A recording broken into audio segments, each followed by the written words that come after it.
사도신경으로 우리의 신앙을 고백하며 새벽 예배 하나님께 올려드리겠습니다. 전능하사 천지를 만드신 하나님 아버지를 내가 믿사오며 그 외아들 우리 주 예수 그리스도를 믿사오니 이는 성령으로 잉태하사 동정녀 마리아에게 나시고 본디오 빌라도에게 고난을 받으사 십자가에 못 박혀 죽으시고 장사한 지 사흘 만에 죽은 자 가운데서 다시 살아나시며 하늘에 오르사 전능하신 하나님 우편에 앉아 계시다가 저리로서 산자와 죽은 자를 심판하러 오시리라. 성령을 믿사오며 거룩한 공회와 성도가 서로 교통하는 것과 죄를 사하여 주시는 것과 몸이 다시 사는 것과 영원히 사는 것을 믿사옵나이다. 아멘.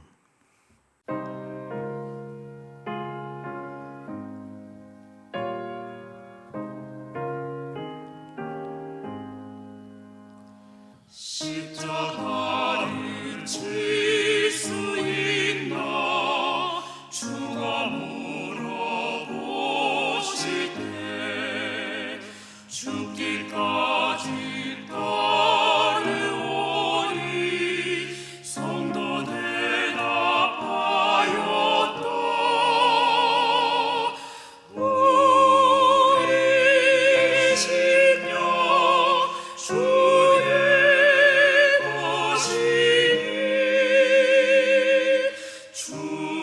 주님의 영광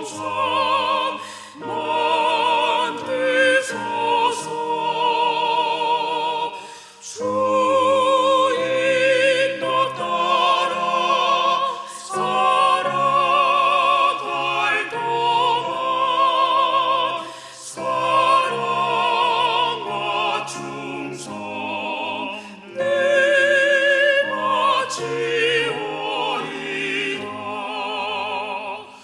너를 기억하고 있나 구원받은 강도를 죄가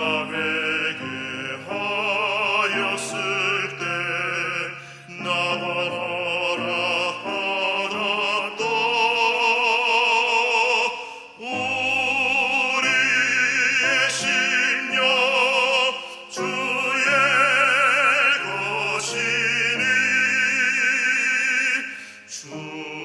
주님의 형상 만드소서. 주 인도 따라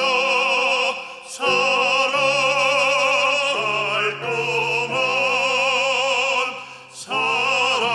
사랑과 충성 늘 바치오리라.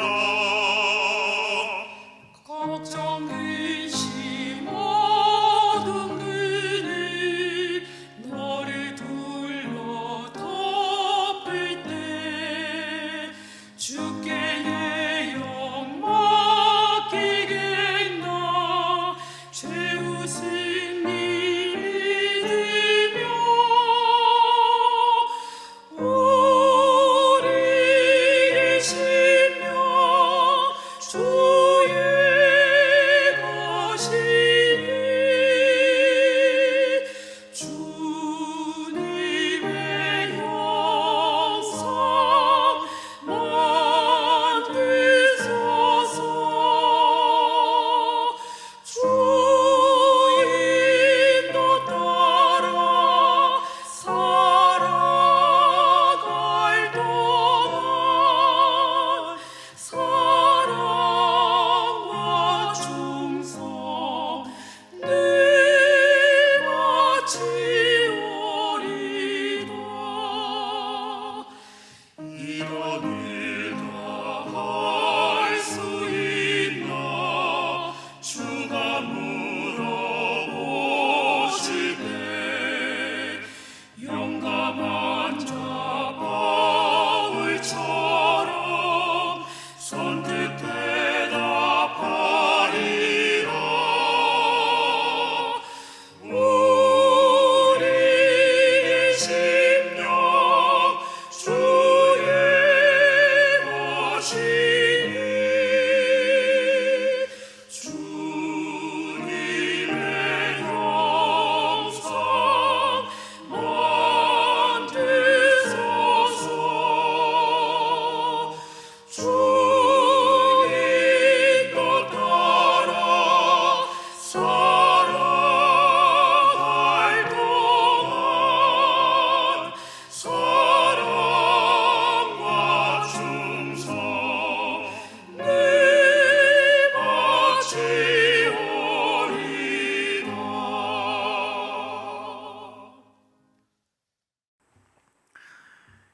시간 우리에게 주시는 하나님의 말씀은 욥기 21장 17절에서 34절까지의 말씀입니다.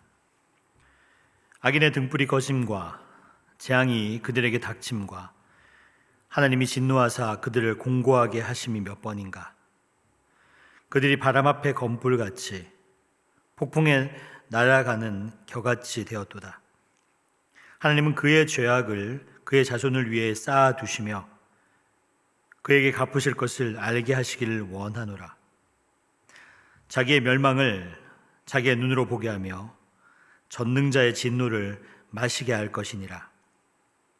그의 달수가 다하면 자기 집에 대하여 무슨 관계가 있겠느냐. 그러나 하나님께서는 높은 자들을 심판하시나니 누가 능히 하나님께 지식을 가르치겠느냐. 어떤 사람은 죽도록 기운이 충실하여 안전하며 평안하고 그의 그릇에는 젖이 가득하며 그의 골수는 윤택하고 어떤 사람은 마음의 고통을 품고 죽음으로 행복을 맛보지 못하는도다. 이 둘이 매 한 가지로 흙 속에 눕고 그들 위에 구더기가 덮이는구나. 내가 너희의 생각을 알고 너희가 나를 해하려는 속셈도 아노라. 너희의 말이 귀인의 집에 어디 있으며 악인이 살던 장막이 어디 있느냐 하는구나. 너희가 가는 사람들에게 묻지 아니하느냐. 그들의 증거를 알지 못하느냐. 악인은 재난의 날을 위하여 남겨둔 바 되었고 진노의 날을 향하여 끌려가느니라. 누가 능히 그의 면전에서 그의 길을 알려주며 누가 그의 소행을 보응하랴. 그를 무덤으로 메어가고 사람이 그 무덤을 지키리라. 그는 골짜기에 흙덩이를 달게 여기리니 많은 사람들이 그보다 앞서갔으며 모든 사람이 그의 뒤에 줄지었느니라. 그런데도 너희는 나를 헛되이 위로하느냐. 너희의 대답은 거짓일 뿐이니라. 아멘. 우리 함께 기도하겠습니다. 사랑의 하나님, 예수님은 우리에게 온전하라 하십니다. 또한 주님은 진정한 어른스러움이 온전함이라고 얘기하셨습니다. 세상이 성장이라는 것을 추구할 때 성숙을 추구하는 그리스도인이 주님 되고 싶습니다. 권리를 주장할 수도 있지만은 권리를 주장하지도 않고, 다투면 이길 수 있지만은 다투지 않고, 손해보기를 자청하는 진짜 어른이 되고 싶습니다. 그러기 위해 주님이 죽으신 십자가에서 저도 잘 죽기를 원합니다. 나 자신과 내 소유에 대해서는 죽고 하나님과 하나님의 모든 것에 대해서는 살아나는 놀라운 은혜를 경험하는 삶을 주님 살게 하여 주시옵소서. 내 안에 그리스도만 거하는 은혜를 주님 소망합니다. 주님 오늘도 역사하여 주시옵소서. 주 예수 그리스도의 이름으로 기도드립니다. 아멘. 할렐루야. 오늘은 하나님과 함께하면 보이는 것들이라는 제목으로 하나님의 말씀을 나누도록 하겠습니다. 여러분 오늘도 알다시피 엘리바스 그리고 빌닷, 소발 같은 사람들이 욥과 언쟁을 하는 장면들이 있었죠.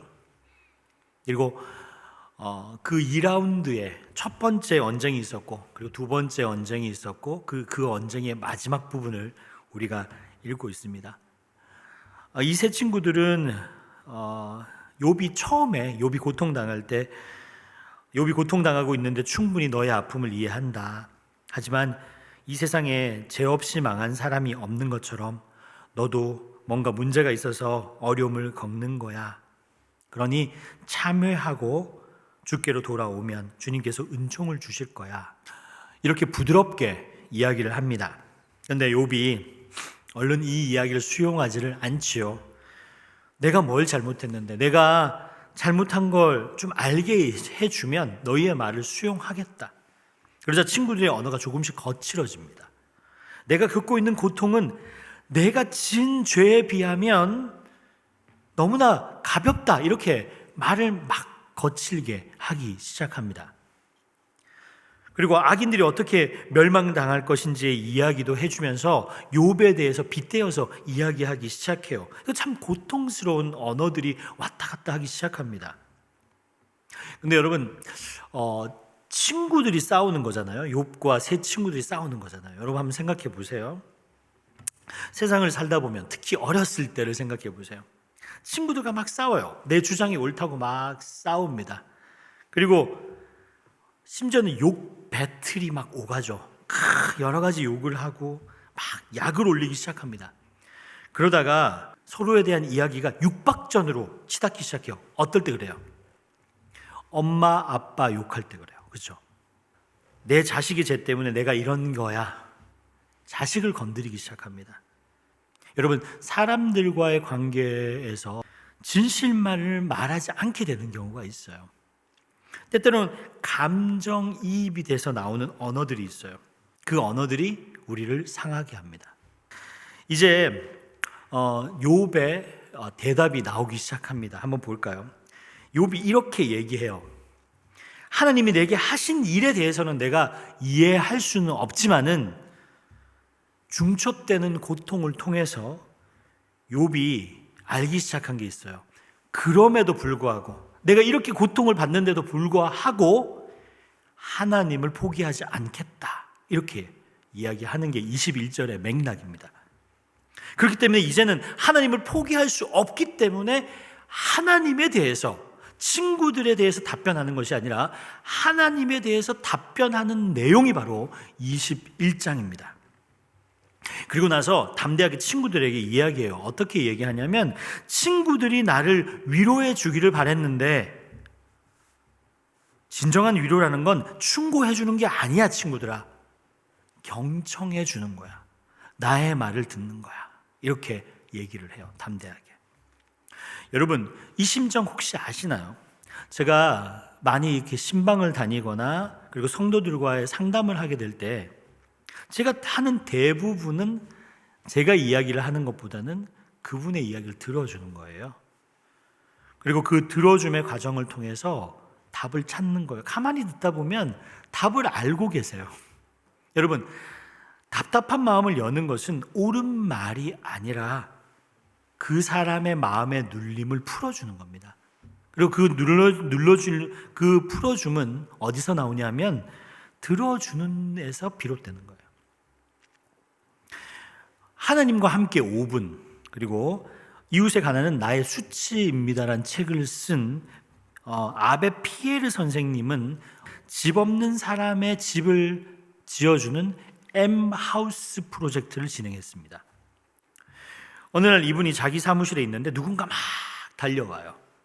선생님, 큰일 났습니다. 어떤 마을에 살고 있는 어떤 아무개가 자살을 하려고 그래요. 아무리 말려도 소용없습니다. 선생님이 좀 와줘야겠습니다. 그때 피에르 선생님이 막 달려가요. 자살을 하려고 하는 그 사람의 이야기를 들어요. 형제, 왜 그렇게 자살하려고 하는 마음을 먹었소? 라고 물어봐요. 그러자 그는 자기가 어렸을 때부터 살아왔던 그 고통스러운 삶의 이야기를 다 합니다. 아내가 도망갔고, 그리고 자식들은 나의 속을 썩이고, 온갖 이야기를 다 털어놔요. 그러자 피에르 선생님이 대답합니다. 형제 이야기를 듣고 보니 정말 죽을 수밖에 없는 환경이네요. 네, 알겠소. 그런데 기왕 죽는 거 나 좀 도와주고 죽으면 안 되겠소. 이렇게 얘기를 해요. 그리고 어떤 얘기를 했냐면, 내가 가난한 사람들을 위해서 집을 지어주고 있는데, 그리고 그들의 삶의 자리를 마련하고 있는데 일할 사람이 없어. 이왕 죽기로 한 몸, 나를 좀 도와주고 죽으시오. 여러분, 이 사람이 자살을 했을까요? 안 했을까요? 정말 재밌는 것은 이 사람이 M하우스 프로젝트의 가장 중요한 멤버 중에 한 사람이 되었다는 겁니다. 그리고 나중에 이렇게 고백해요. 만약에 피에르 선생님이 오셔서 돈 몇 푼 쥐어주고 희망을 가지라고 나에게 얘기했다면 난 죽었을 겁니다. 나에게 필요한 것은 삶의 방편이나 아니면 어떤 옳은 말이 아니라 삶의 의미였습니다. 그러니까 피에르가 그에게 초대한 것은 뭐냐면 삶의 방편을 준 것도 아니고 직업을 준 것도 아니고 돈을 준 것도 아닙니다. 뭘 줬죠? 의미를 줬습니다. 나만이 할 수 있는 것, 당신만이 할 수 있는 것. 여러분 가만히 한번 생각해 보세요. 사람이 가장 내가 아름답다, 보람을 느끼는 일이 뭡니까? 다른 사람을 위해서, 그리고 다른 사람에게 내가 의미 있는 사람이 되었다라는 것을 느낄 때 내가 어떤 사람에게 꽃이 된다, 의미가 있는 사람이 된다. 그거 정말 중요한 의미거든요.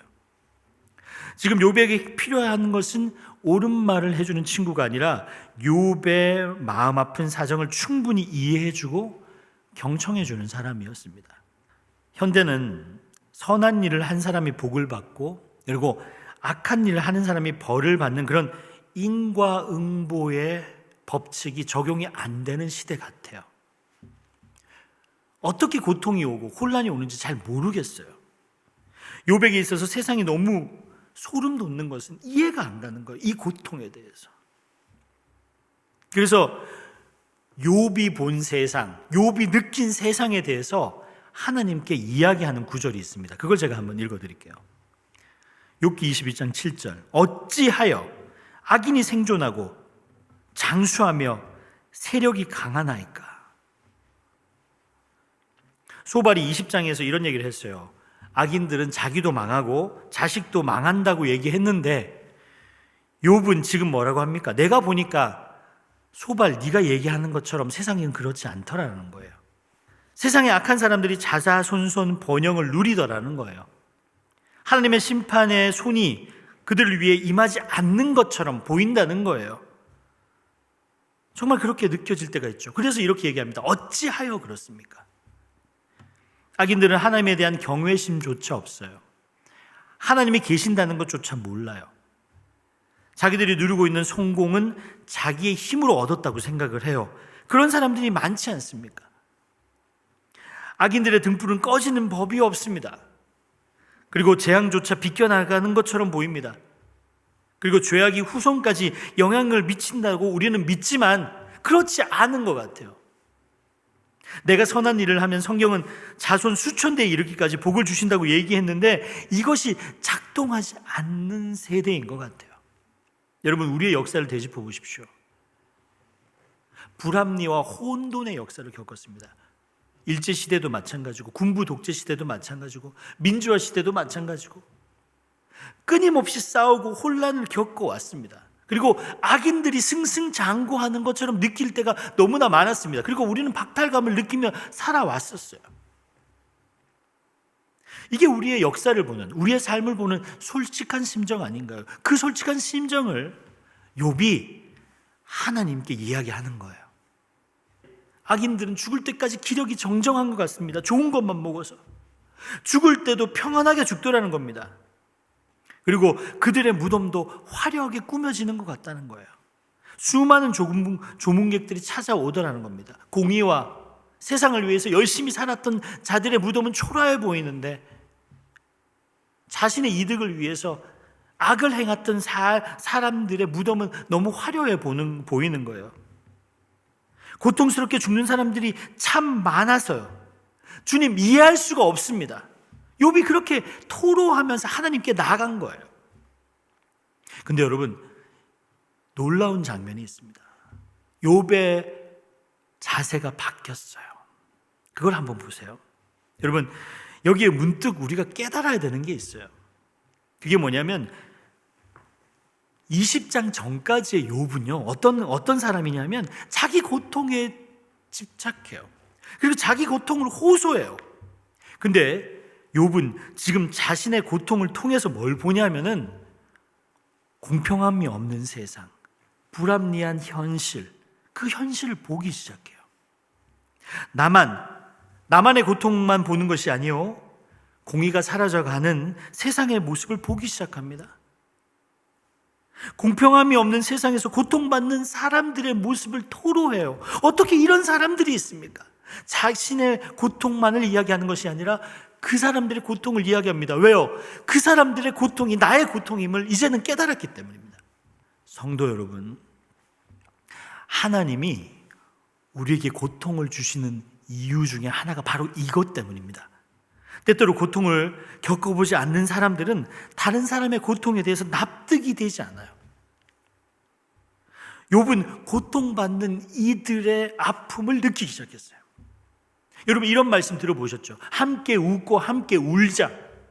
지금 울려면 어떻게 해요? 그들의 아픔을 가슴으로 느낄 수 있어야 되거든요. 여러분, 우리와 함께 울고 함께 웃는 그분이 있어요. 우리의 아픔에 대해서 100% 이해하고 그리고 함께 고통받는 분이 있어요. 그분이 누굽니까? 주 예수 그리스도십니다. 욥의 모습에서 세상의 모든 모순을 짊어지고 가는 그 예수 그리스도의 모습이 살짝 보이기 시작했어요. 우리가 욥을 읽는 이유는 바로 이런 것들입니다. 세상에 있는 고통이 내 아픔으로 다가오지 않는 사람은 예수님의 마음을 이해할 수가 없어요.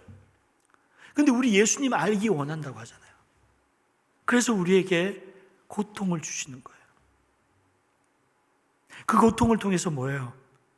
그 고통이 처음에는 아프고 힘들지만 시간이 지나면 그 고통을 겪는 사람의 아픔을 우리는 이해할 수 있어요. 그리고 그들과 나의 마음이 일치될 수 있어요. 욥은 아픔의 세계, 나뿐만 아니라 함께 아파하는 사람들에 대한 세계에 눈을 뜨기 시작했습니다. 자신의 고통을 통해서 이전에 욥은 고통받는 사람을 보면 안 됐다 하면서 돕는 사람이었지만 이제 비로소 욥은 뭐예요? 고통받고 있는 인류와 자신이 한 몸이다. 왜요? 그들의 고통이 나한테 느껴지니까. 바로 이것이 소발의 말에 대한 욥의 응답이 갖는 의미라고 볼 수 있습니다. 믿음을 갖고 산다는 것은요, 세상에 있는 아픔이 전혀 내게 아픔으로 다가오지 않으면 나는 예수님과 무관한 사람이라고 볼 수 있습니다. 하나님은 세상에 고통받는 사람 때문에 아파하세요. 그리고 고통받는 자들의 신음소리를 기도로 들으시는 분이에요. 그분이 바로 우리의 아버지입니다. 그 아픔을 욥이 비로소 알게 된 것처럼 우리도 그 아픔을 알기를 원합니다. 성도 여러분, 우리는 마음과 뜻과 정성을 다해서 하나님을 사랑하는 사람이고요, 이웃을 내 몸과 같이 사랑하는 사람이에요. 그게 그리스도인이에요. 이웃을 내 몸과 같이 사랑한다는 것은 가족의 아픔, 남편의 아픔, 그리고 나와 함께하는 이의 아픔을 느끼고 그들의 아픔을 끌어안는 삶을 사는 거예요. 나를 태워서 빛이 되는 삶을 사는 거고요, 나를 녹여서 소금이 되는 삶을 사는 것입니다. 오늘 욥은 그것을 깨달았습니다. 여러분, 오늘 욥과 같이 나의 아픔을 통해서 다른 이의 아픔을 볼 줄 알고, 나의 고난을 통해서 다른 이의 고난을 볼 줄 알아서 그들에게 먼저 다가가고 그들을 온전히 사랑할 수 있는 능력 있는 여러분이 되시기를 주님의 이름으로 축원드립니다. 주님께서 가르쳐준 기도로 오늘 예배를 마치도록 하겠습니다. 하늘에 계신 우리 아버지여, 이름이 거룩히 여김을 받으시오며 나라가 임하시오며 뜻이 하늘에서 이루어진 것 같이 땅에서도 이루어지이다. 오늘 우리에게 일용할 양식을 주시옵고 우리가 우리에게 죄진 자를 사하여 준 것 같이 우리 죄를 사하여 주시옵고 우리를 시험에 들게 하지 마시옵고 다만 악에서 구하시옵소서. 나라와 권세와 영광이 아버지께 영원히 있사옵나이다. 아멘.